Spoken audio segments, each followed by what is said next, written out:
All right, so you've seen the quick guide where we introduce some of these ideas. Well, today, we're taking it a step further. We're going from just knowing about this stuff to actually doing something with it. We're going to dive deep and figure out how to build a simple, personal well-being plan that you can really stick to. I saw this quote from a Reddit user, and wow, did it hit home. It just feels so familiar, right? That feeling of being totally swamped, but you just keep pushing, blurring those lines between work and life just to stay afloat. It's that unspoken pressure to always be on, always be capable, no matter what it's costing you personally. And here's the thing. That feeling, it's not just in your head. The data totally backs it up. A recent study actually found a whole 20% jump in work-life conflict for people working remotely. So if you feel like the line between your living room and your office has basically vanished, you are definitely not alone. It's a real, measurable thing that's happening. And that really brings us to the absolute core of what we need to tackle today, the always-on problem. So let's break down why it's become so incredibly hard to just switch off in our modern work culture. A huge part of this, of course, is technology. I mean, on one hand, it's incredible. It gives us all this flexibility to work from pretty much anywhere. But there's another side to it. That same tech creates this quiet expectation that we're always available, always ready to reply.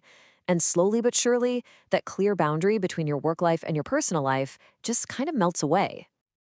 And this isn't just you or me feeling the pressure. The UK government's Keep Britain Working report actually frames this as a national challenge. Think about it. Ill health, a lot of which is driven by stress and burnout, is now one of the main reasons people are having to leave the workforce entirely. So when we work on this for ourselves, we're actually part of a much bigger, important picture. Okay, so we've established the problem is real and it's big. But how do you spot it in yourself before things get really out of hand? That's what this next part is all about. We're going to talk about the red flags, those little warning signs that tell you your work-life balance is starting to go sideways. So before I show you the next slide, just take a second. Be really honest with yourself. As we go through these common signs, just ask yourself, does any of this sound like me lately? So have a look at these. Are you constantly working late? Do you find it impossible to stop thinking about your inbox even at night? Maybe you're skipping workouts or your sleep is a mess. These aren't just little signs of being busy. They're really clear signals that your balance is off and needs attention. Because if you ignore those red flags for too long, they can lead straight to this, burnout. And it's so important we're clear on what this is. Burnout isn't just having a bad week or feeling a bit tired. It's a state of complete physical, mental, and emotional exhaustion from being under stress for way too long. It's the destination we are absolutely trying to avoid. All right, enough doom and gloom about the problem. Let's start talking solutions. And the first one is a really powerful shift in how you think. It's not about trying to cram more things into your day. It's about completely rethinking what being productive even means. This idea is a total game changer. For years, we've all been obsessed with time management, right? Blocking out every single hour in our calendars. But real productivity, the kind that doesn't leave you drained, that comes from managing your attention.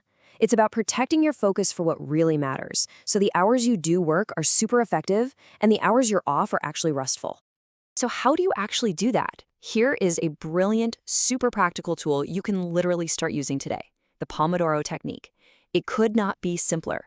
You pick one task, set a timer for 25 minutes, and you just work on that one thing. No emails, no phone, no distractions. Then, when the timer goes off, you take a real 5-minute break. It's like interval training for your brain. And speaking of breaks, let's talk about the power of the micro break. Seriously, the science on this is clear. Just stepping away from your screen for a couple of minutes to stretch, look out the window, whatever, can massively reduce fatigue and keep your energy up. They're not lazy, they're strategic. It's one of the smartest things you can do for your focus. So, managing your energy is one huge piece of the puzzle. Now let's talk about managing your physical space and your time, especially when your home and your office are the exact same place. It's time to start reclaiming your boundaries. Creating that separation is absolutely key. And you don't need a fancy home office. It can be as simple as having a little ritual, like taking a short walk around the block before you start and after you finish. That tells your brain work is starting or work is over. Even just having a specific chair that is your work chair can make a huge difference.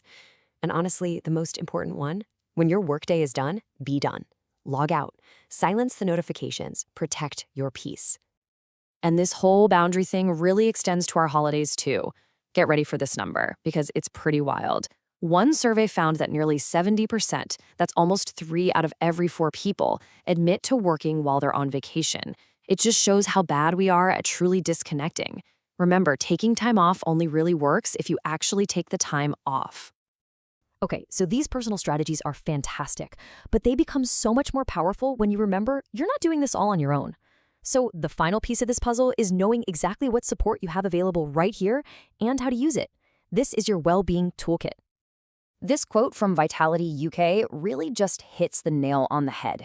We've got all these great benefits and support systems, but the secret is to stop seeing them as separate, random perks. They're a coordinated toolkit, all designed to work together to support you. And here's what that toolkit actually looks like. You've got confidential support through our employee assistance program. You've got health services, therapies. All of this is here for you. It's designed to help with whatever life throws at you. Stress, health worries, you name it. Please, take a minute after this to actually look at what's available. You might be surprised. And I really want to be crystal clear about this next point. Everything we've talked about today, from noticing the signs to building new habits to reaching out for help, is a completely private, reflective exercise. This is for you. It has nothing to do with your performance reviews or your metrics. It's about your well-being, period. So we've covered a lot. We've gone from understanding the always-on problem to building a whole toolkit of practical solutions. But really, it all comes down to this one simple question. Real, lasting change always starts small. So what is the one small change you will commit to making for your own well-being this week?